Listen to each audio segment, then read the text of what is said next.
আজকে আমি আমাদের মাননীয় প্রধান উপদেষ্টা প্রফেসর মোহাম্মদ ইউনূসকে উদ্দেশ্য করে কিছু বলতে আসছি। স্যার, আপনি আমাদের পরম শ্রদ্ধাভাজন। স্বাধীনতা যুদ্ধের পরে দেশের সবচেয়ে কঠিন একটা সময়ে আপনি এই দেশের হাল ধরছেন, কোটি কোটি বীর জনতার ইচ্ছাকে সম্মান জানায়। আপনার সাফল্য এই দেশের আপামর জনগণের সাফল্য। আমাদের প্রিয় মাতৃভূমি বাংলাদেশকে একটা স্বাধীন, সার্বভৌম এবং গণতান্ত্রিক রাষ্ট্র হিসেবে পুনঃপ্রতিষ্ঠিত করতে হলে আপনার সফল হওয়া ছাড়া আমাদের সামনে কিন্তু আর কোনো বিকল্প নাই স্যার। আমাদের পবিত্র অঙ্গীকার হচ্ছে আপনার সাফল্যে সর্বতোভাবে সহায়তা করা। আমি সম্প্রতি বলছি যে দেশে এখন যেহেতু কোনো বিরোধী দল নাই, সেহেতু আমরাই একটা গঠনমূলক বিরোধী দলের ভূমিকা পালন করার চেষ্টা করব, অনেকটা শ্যাডো ক্যাবিনেটের মতো। আমরা আপনার সরকারের ভালো কাজগুলির প্রশংসা যেমন করব, তেমনি ভুল ভ্রান্তিগুলো অকপটে তুলে ধরব। আশা করি আমাদের এই সমালোচনাকে ভুল না বুঝে ইতিবাচকভাবে নেবেন। এই কথাটা এইভাবে বলার দরকার ছিল না, কিন্তু বলতেছে এই কারণে যে দুঃখজনক হলেও সত্য, এই দেশে সমালোচনা সহ্য করার সংস্কৃতি এখনো তৈরি হয় নাই। আপনি এই ব্যাপারে পথ দেখাবেন বলে আশা করি। আজ আমাদের সাম্প্রতিক ইতিহাস থেকে কয়েকটা ঘটনার কথা উল্লেখ করব যা আপনার আগামী দিনগুলোর জন্য প্রাসঙ্গিক। প্রথম ঘটনা হলো মুক্তিযুদ্ধের পরে শেখ মুজিবের দেশে প্রত্যাবর্তন। অবিভক্ত পাকিস্তানে বাংলাদেশের গণতান্ত্রিক সংগ্রামের নেতা ছিলেন শেখ মুজিব, এটা ইতিহাস স্বীকৃত। কিন্তু মুক্তিযুদ্ধের নায়ক কিন্তু তিনি ছিলেন না। যুদ্ধের 9 মাস দেশে যে বৈপ্লবিক পরিবর্তন হয়ে গেছে সে সম্পর্কে তার বিন্দু মাত্র কোনো ধারণা ছিল না। তিনি যে অবস্থায় দেশ ছেড়ে গেছিলেন, ফিরে আসার পরে বাংলাদেশ আর সেই দেশ ছিল না, কারণ তার মাঝখানে একটা মহান মুক্তিযুদ্ধ ঘটে গেছে। অনেক রক্ত, অনেক আত্মত্যাগ, অনেক যুদ্ধ, অনেক কষ্ট, অনেক বেদনা, দেশ ত্যাগ, এই সমস্ত কিছু এই সময়ের মধ্যে ঘটে গেছে। তিনি সে বিপ্লবকে ধারণ করতে পারেননি, শুনতেও চাননি কি হয়েছিল, কারা করছিল, কেন করছিল, কিভাবে হয়েছিল, শুনতে চাননি। কারণ তিনি বিপ্লবকে ধারণ করতে চাননি, কারণ তাতে তার ভূমিকা ছিল না। ফলে তিনি চড়ে বসছিলেন উল্টো রথে, এবং এই উল্টো রথে চড়ে বসাটাই এদেশের মানুষের জন্য এমনকি তার জন্য করুণ ফলাফল বয়ে আনছিল। আমরা সবাই জানি। এটা একটা কঠিন সত্য, আপনি স্যার কিছু মনে করেন না। এইটার সাথে আপনারও মিল আছে মুজিবের এই ঘটনার সাথে। আপনি কিন্তু আমাদের দ্বিতীয় মুক্তিযুদ্ধের নায়ক না, এর নায়ক আমাদের বীর ছাত্র জনতা। শেখ মুজিব অবিসংবাদিত ছিলেন বলেই 72-এ সবাই তাকে অন্তরের সাথে বরণ করছিল। আপনি সর্বজন গ্রাহ্য বলেই দেশবাসী এবার আপনাকে চাইছে। আমরা আশা করব আপনি মুজিবের মতো ভুল করবেন না। আপনিও যখন বিপ্লব ঘটে আপনি দেশে নাই, আপনি প্যারিসে। আপনি আসছেন বিপ্লব বিজয়ের পরে। তাইলে আপনাকে এখন কি করতে হবে? আপনাকে করতে হবে আমাদের দ্বিতীয় স্বাধীনতার বৈপ্লবিক মর্ম আত্মস্থ করে পুরনো ঘুণে ধরা ব্যবস্থা ধ্বংসস্তূপের উপরে একটা প্রকৃত গণমুখী রাষ্ট্র ব্যবস্থা গঠনের দুরূহ কাজটার উদ্যোগ নেওয়া।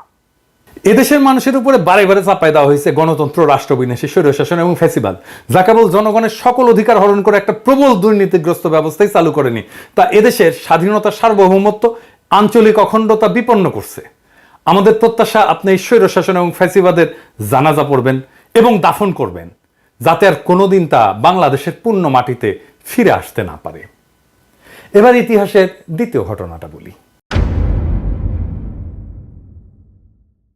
আপনি জানেন যে রাষ্ট্রপতি জিয়া হত্যার পরে সেনাপ্রধান এরশাদ তাৎক্ষণিকভাবে ক্ষমতা দখল করেনি। সে সময় মানুষের সেন্টিমেন্ট এমন ছিল যে তাতে তার পক্ষে রাষ্ট্র ক্ষমতা দখল করা সম্ভবই ছিল না। সে ধীরে ধীরে ঠান্ডা মাথায় ক্ষমতা দখলের পরিকল্পনা করে। ঘটনাটা হইতেছে যে পরিকল্পনাটা কিন্তু সে করে না স্যার, করছিল এরশাদ ছিল ভারতের 1 নাম্বার পুতুল। সে কি করছে? সে নতুন রাষ্ট্রপতি নির্বাচন করতে দিছে, যে নির্বাচনে বিজয়ী হয়েছিলেন ভাইস প্রেসিডেন্ট বিচারপতি আব্দুস সাত্তার। প্রেসিডেন্ট সাত্তার আসনে বসার পর থেকে তার শয়তানি শুরু হয়, এরশাদের খেলা শুরু হয়। প্রথমে সে দাবি করে দেশ শাসনে সেনাবাহিনীকে অংশ দিতে হবে। সে প্রস্তাব করে দেশ পরিচালনার জন্য একটা জাতীয় নিরাপত্তা কাউন্সিল গঠন, যার প্রকৃত নেতৃত্ব থাকবে তার হাতে। সে প্রেসিডেন্ট সাত্তারের মন্ত্রীদের কাউকে কাউকে হাত কইরে নেয়, সরকারের ভেতরে বিভাজনের চেষ্টা করে এবং সফল হয়। কাকে হাত করছিল সে? হাত করছিল স্বরাষ্ট্রমন্ত্রী ডাক্তার আব্দুল মতিনকে, এবং পরে কিন্তু মতিন এরশাদের দলে যে জয়েন করে। প্রেসিডেন্ট সাত্তারের সাথে বিশ্বাসঘাতকতা কইরা এরশাদের সাথে হাত মিলায়া এক মন্ত্রী বাড়ি থেকে গাল কাটা কামাল নামে এক দুর্বৃত্তকে গ্রেপ্তারের নাটক সাজায়। এটা কিন্তু একটা নাটক ছিল। গাল কাটা কামাল কার শিষ্য ছিল সেটাও আমি জানি, যাই হোক সে গল্পে আর না যাই। এই নাটকটা এরশাদের সামরিক কুয়ের পথ প্রশস্ত করে এবং এটা পোস্ট করছিল ডিজিএফআই, সাজাইছিল। এরশাদ ক্ষমতা নেওয়ার আগে বিদেশি দূতদের মধ্যে একমাত্র ভারতীয় রাষ্ট্রদূতের সাথে সাক্ষাৎ করছিল, একমাত্র। এরশাদ এরপর যে সংসদ নির্বাচন করে তাতে হাসিনার নেতৃত্বে আওয়ামী লীগ হয় বিরোধী দল। এভাবেই ঘুর পথে ভারতের সাহায্যে আওয়ামী লীগ বাংলাদেশের রাজনীতিতে পুনর্বাসিত হয়। এরশাদ হচ্ছে ভারতের 1 নম্বর পুতুল, আর 2 নম্বর পুতুল হিসেবে কাজ শুরু করে হাসিনা। পুরা ক্ষমতা সরকারি দলও ভারতের, বিরোধী দলও ভারতের। এই হইল ভারতের বাংলাদেশের রাজনীতিতে আবার পা ফেলার সূচনা। এই নাটক যে আবার মঞ্চস্থ হবে না, আপনি কি স্যার সেটা নিশ্চয়তা দিতে পারেন? যে প্রেসিডেন্ট সুপ্পু আপনাকে শপথ দিছে যে পদে বহাল থাকলে সে তো আপনার নিয়োগও বাতিল করতে পারে না? তাকে পদে বহাল রাখা মানে হইল আওয়ামী লীগের প্রত্যাবর্তনের মহাসড়কটা খুলে রাখা। সুপ্পুকে বিদায় না দেওয়া পর্যন্ত আপনি নিরাপদ না। আপনার এই বুদ্ধি কেউ দেয় না। আপনারা সবাই বলে সংবিধান মেনে চলতে হবে, সংবিধানওয়ালাদেরকে ধরিচ্ছি, দাঁড়ান স্যার, ধরিচ্ছি স্যার, একটু সময় দিছি কিন্তু ধর্ম স্যার, কারা কারাই সংবিধানওয়ালা সেটা ধর্ম।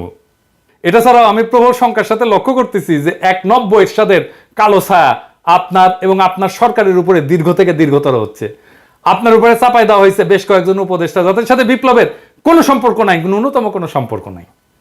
আমরা বুঝতে অক্ষম 1-11 3 কুশীলব জায়গা পাইছিল প্রথমেই আপনার উপদেষ্টা পরিষদে, আবার আরো 2 জনকে নিলেন, আলী ইমাম মজুমদার আর জাহাঙ্গীর আলম, 2 জনই তো 111-এর লোক। আর ফয়জুল কবির ও তো আবার প্রথম আলো, আর প্রথম আলো তো আবার 111। সব প্রথম আলো 111 মিলে আপনার ক্যাবিনেট হয়েছে। মানে আপনার ক্যাবিনেটের সিঙ্গেল মেজরিটি গ্রুপ হচ্ছে 111। শুনতে পাচ্ছি যে বিপ্লবের সহযোগী কোনো প্রখ্যাত ব্যক্তিকে আপনার সাথে সাক্ষাতের সুযোগও দেওয়া হচ্ছে না। আমরা কিন্তু জানি স্যার যে কারা এসব করতেছে এবং কেন করতেছে। আরেকটা জিনিস দেখাই স্যার, আপনার উপদেষ্টা হাসান আরিফের পোলা হাসনাত আব্দুল্লাহর ছেলেকে নিজে গার্ড দিয়ে নিয়ে গেছে তার বাড়িতে, পোড়া বাড়িতে দেখাইতে। মালপাত্তি ভালোই নিচ্ছে মাশাআল্লাহ, বুড়াগুলার আয় ইনকাম ছিল না, এখন আওয়ামী লীগ পাহারা দিয়া কিছু কামাবে তার পোলা। আমি বাগড়া দাওয়ারকে আপনার উপদেষ্টারা বলে আমি নাকি উগ্র, হটকারী, আনম্যানেজেবল। কি স্যার বলে না? হ্যাঁ বলে তো। তো আপনার শান্তশিষ্ট, লেজ বিশিষ্ট, লেজর আগে অবশিষ্ট সুশীল সদা উপদেষ্টাগুলোর কাজ কাম দেখেন স্যার, দেখিচ্ছেন তো। বদনাম করলে ওদের হবে না, বদনাম হবে স্যার আপনার। আপনার একটা গল্প বলি স্যার, গানের গল্প তো মানে আপনার পছন্দ হবে। ওই গাই গরুর বাছুর মারা গেলে গরু কলে দুধ দেয় না স্যার, খালি লাথি দেয়। ওই গাই গরুর দুধ শুকা যায়। তো তখন গোয়ালা করে কি আপনি জানেন এটা স্যার, অনেকে হয়তো জানে না, আমার ক্ষুদ্র ভ্রাতা ভগিনী জানে না। তো গোয়ালা বাছুরের চামড়া ছাড়ায় ওর মধ্যে খড়ার ভুসি ঢুকায় ঠেসে ঠেসে। বোকা গরু মনে করে যে তার বাছুর বাইসা আছে, তখন সে লাথি দেয় না, দুধ দেয়। হাঙ্গেরের শত শহীদের রক্তে কেনা বিপ্লবের বাছুর কি মরে গেছে স্যার? হ্যাঁ, তাই ভিতরে ঠেসা ঠেসা 111 ঢুকাইতেছেন আপনি, একটার পর একটা ঢুকাইতেছেন। আপনারা মানা করিচ্ছি তারপরেও ঢুকাইতেছেন। আপনারা স্যার 2 জনের নাম দিছিলাম স্যার, আপনি জানেন যে এনাদেরকে উপদেষ্টা করেন, করলে ভালো হবে, বিপ্লবের ভালো হবে, দেশের ভালো হবে। আপনি তো কথাটা রাখলেন না স্যার। যাই হোক, আমি কলে সবার আমল নামা এক এক করে কয়ে দিতে পারি যাদেরকে উপদেষ্টা বানাইছেন। কমু কিন্তু আজকে কইলাম না, কিন্তু পরে কমু। ইন্ডিয়া গলে ভালো করে জানে যে 1981 সালের মতো এইবারও আওয়ামী লীগকে সোজা পথে ক্ষমতায় আনা সম্ভব না। তাই তাদের কাছে বাংলাদেশকে পদতলে রাখার একমাত্র উপায় হচ্ছে এরশাদের মতো ঘুর পথে ক্ষমতায় আসা। এটাই তারা করিচ্ছে। এই জন্যই আপনার ক্যাবিনেটে সব 111-এর লোকজন ঘুর পথে। এই মুহূর্তে এই ধরনের একটা সম্ভাবনার বিরুদ্ধে ব্যবস্থা না নিলে আপনার সরকার অচিরেই বড় ধরনের বিপদে পড়বে। ঢাকায় নিযুক্ত আমেরিকান প্রাক্তন উপরাষ্ট্রদূত বাংলাদেশ প্রেমিক কিন্তু জন ড্যানিলোভিচ, আপনি চেনেন ভালো করে, এমনি বলেনি যে আর্মির উপর কর্তৃত্ব স্থাপন এই মুহূর্তে আপনার সবচেয়ে বড় প্রয়োজনীয় কাজ। এই কাজটা করেন। ইতিহাসের 3য় ঘটনাটা বলি স্যার। হ্যাঁ, 1996 নির্বাচনের সময় বাংলাদেশের রাষ্ট্রপতি ছিলেন আব্দুর রহমান বিশ্বাস। উনি ছিলেন বিএনপির দ্বারা নির্বাচিত এবং একটা মহল থেকে তাকে সরায় দেওয়ার গুঞ্জন ওঠে। সেই সময় সেনা প্রধান ছিলেন জেনারেল নাসিম সেনা অভ্যুত্থান করার চেষ্টা করে একটা সময়। প্রেসিডেন্ট বিশ্বাস তাৎক্ষণিকভাবে তাকে পদচ্যুত করেন। খুব ছোটখাটো মানুষ ছিলেন কিন্তু প্রেসিডেন্ট বিশ্বাস, বড় সড়ো না, লম্বা চড়া না, আমার মতো ছোটখাটো মানুষ, কিন্তু সাহসী ছিলেন। এই সাহসী কাজের জন্য প্রেসিডেন্ট বিশ্বাসের কিছু হয়েছিল? কিছু হয় নাই। কেউ তার কেশাগ্র স্পর্শ করতে সাহস করে নাই। আপনাকে এই ঘটনা স্মরণ করে দেওয়া প্রয়োজন মনে করতেছি, আপনি বুঝেন আমি কেন এটা বললাম আর কি। সবশেষে ইতিহাস থেকে চতুর্থ ঘটনাটা বলি। এটা স্যার কলে আপনাকে নিয়ে, স্যার আপনি প্লিজ আমাদের ভুল বুঝবেন না, আমি জানি আপনি স্যার ১/১১ পরে নাগরিক শক্তি নামে একটা রাজনৈতিক দল গঠন করছিলেন, অনেকে আসছিলেন কিন্তু আপনার পাশে, এইভাবে যে একদিন পরে দেশে একটা সুস্থ ধারার রাজনীতি শুরু হইতে যাচ্ছে।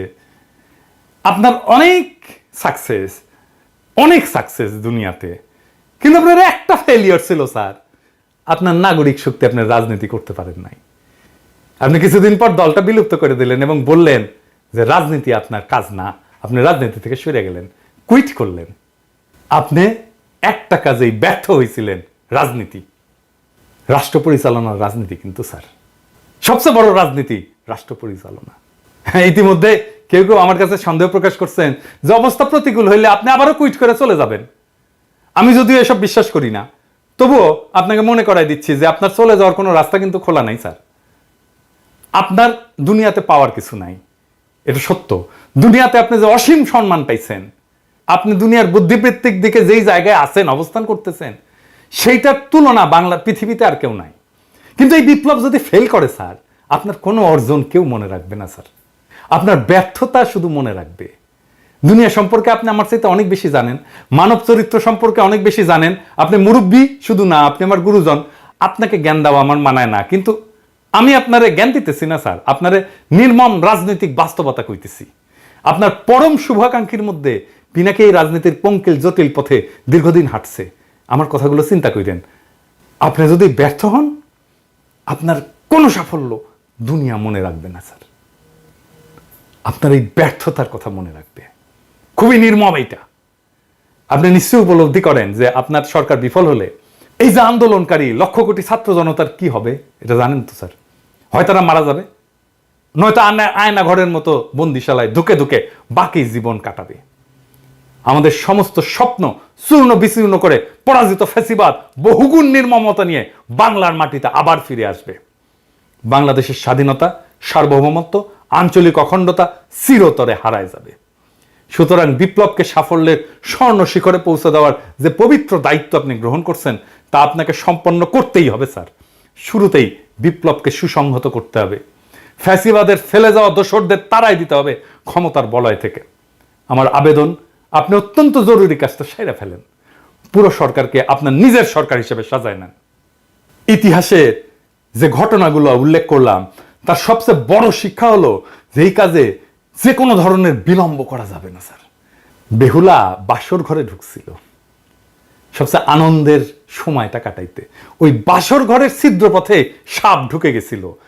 এই বেহুলার এই ক্ষমতার বাসর ঘরে ছিদ্র পথে অনেকগুলো সাপ ঢুকে গেছে, তাদের এই মুহূর্তে খতম করেন স্যার। আপনি রাষ্ট্রপতির দায়িত্ব গ্রহণ করেন, বিপ্লবী জনতা তাদের সমস্ত ক্ষমতা আপনার উপরে অর্পণ করছে। বিপ্লব সংবিধান স্যার, আপনাকে সংবিধানের পথে যারা হাঁটাচ্ছে তারা বিপ্লবের শত্রু। বিপ্লব যদি ব্যর্থ হয়, আমরা কিন্তু উপদেষ্টা মণ্ডলীর কাউকে ছাড়বো না স্যার। আপনি নির্ভয়ে রাষ্ট্রের পূর্ণ কর্তৃত্ব গ্রহণ করেন, রাজপথে আপনার অভিষেক হবে জনতার সমর্থনে। কিন্তু আপনি যদি ক্রমাগত আমাদের আহ্বান উপেক্ষা করেন, আপনার বিরুদ্ধে উচ্চকিত হইতে, এমনকি পথে নামতে আমরা দ্বিধা করব না। ইনকিলাব জিন্দাবাদ।